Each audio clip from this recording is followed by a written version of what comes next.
Strikes back against the alt-radical left that is once again putting the lives of you, the American people, at risk by going judge shopping. Why? To shut down the president's revised travel ban.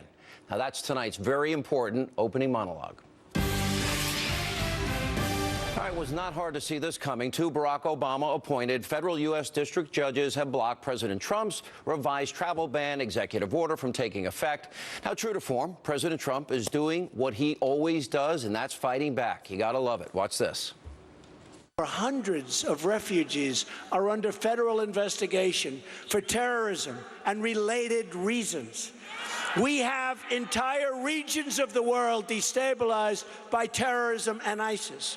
For this reason, I issued an executive order to temporarily suspend immigration from places where it cannot safely occur. A judge has just blocked our executive order on travel and refugees coming into our country from certain countries.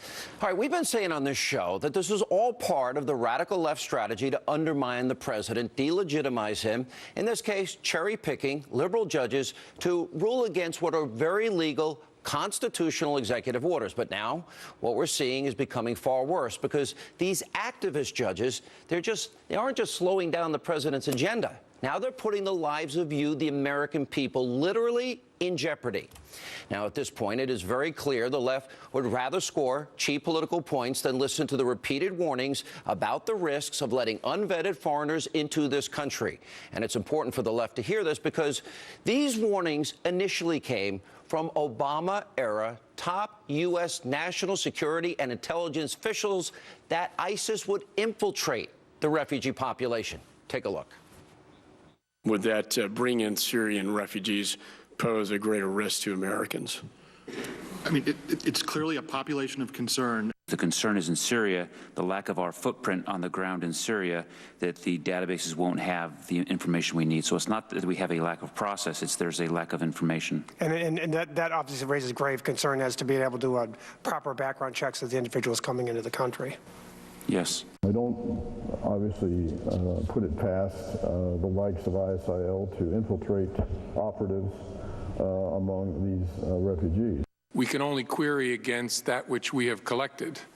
And so if someone has never made a ripple in the pond in Syria in a way that would get their identity or their interests reflected in our database, we can query our database till the cows come home, but we're not going to.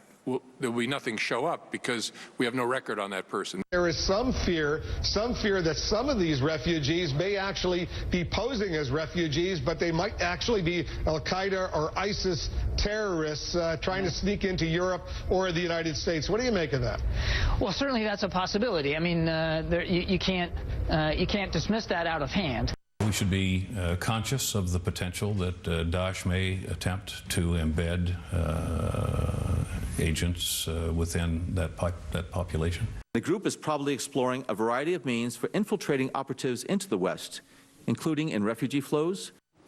It is an outright dereliction of duty to flat out ignore what all of these officials are saying, the warnings, the admonitions to us, not to mention the list of countries in this revised travel ban. It came directly from the Obama administration and Congress, not President Trump.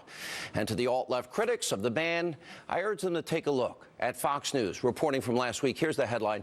Iraqi insurgent fighter allegedly lied about identity, got through extreme vetting.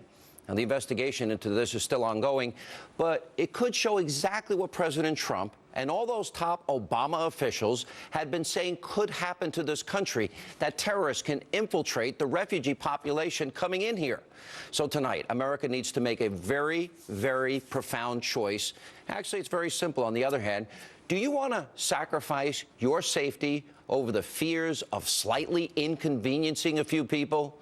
Now, there's nothing wrong with finding out if people who want to come to this country agree with our values, constitutional rights, our principles. In fact, that should be a prerequisite before coming here.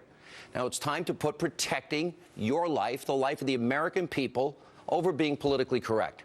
Now, we can't let the left drag us into another pre-9/11 mindset, because we've seen what happens when we let our guard down. The 9/11 terror attacks, well, it could be the only evidence the left needs to see what happens when the country is not being vigilant. 2,996 Americans died that day, and over 6,000 others were injured. We saw what happened at the finish line of the Boston Marathon bombing. Terrorists took the lives of 4 people, including 2 policemen. They injured 264 of our friends and neighbors. In San Bernardino, California, 2015, jihadist couple slaughtered their co-workers at a holiday party. 14 people dead, 22 others injured. Remember, Orlando, the Pulse nightclub in Florida, radical Islamists savagely attacking people in that club. They killed 49, injured 53 other people. Now, here's the truth.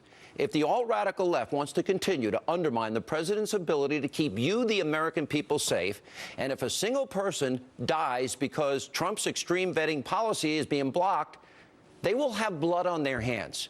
They own it. Here now with reaction, the editor